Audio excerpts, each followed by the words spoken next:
In this video, you will learn how you can replace the copyright of TikTok.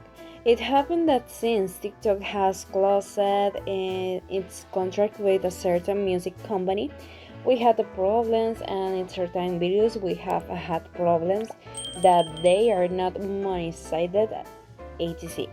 Because there is no music and no one sees them either, and this copyright has a little restricted.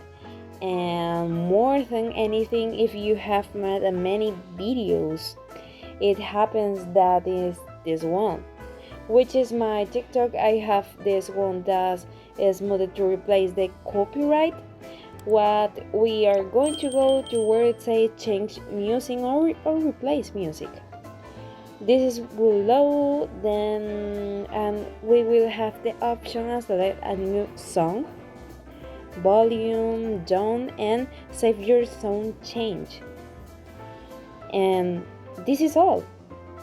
And all these added save and changed. The sound changes have been saved and automatically there it will be published, and that will be it, guys. Thanks for watching this video. Don't forget to subscribe, and you don't forget to activate the campanite bell.